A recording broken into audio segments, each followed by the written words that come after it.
ദാരിദ്ര്യവും പട്ടിണിയും കാരണം സ്വന്തം അമ്മയുടെ കൂടെ അധികം താമസിക്കാൻ പറ്റിയിട്ടില്ല മനീഷക്ക്.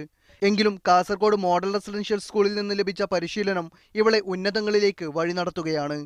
സർഗോത്സവത്തിൽ കവിതാ പാരായണത്തിൽ തുടർച്ചയായി 2ാം വർഷമാണ് മനീഷ 1ാം സ്ഥാനം നേടുന്നത്. ഒരു കവിതാലാപനത്തിൽ ഒരു കുട്ടി നമ്മൾ മൂല്യനിർണ്ണയ ഉപാധികളുണ്ടല്ലോ, അതിൽ പറയുന്ന എല്ലാ ക്രൈറ്റീരിയസും വളരെ വളരെ അതിമനോഹരമായിട്ട് ആ കുട്ടി ആ കവിത ചൊല്ലി അവതരിപ്പിച്ചു.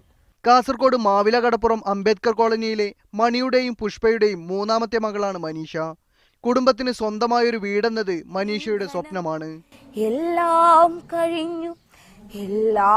കഴിഞ്ഞു മുൻകോപവും കോപത്തിനുള്ളിലെ നന്മയും ദാരിദ്ര്യ ദുഃഖത്തിനുള്ളിലും വെട്ടിത്തിളങ്ങിയ ധാനമാം ധർമ്മഭാവത്തിന്റെ സ്വർഗപ്രകാശവും.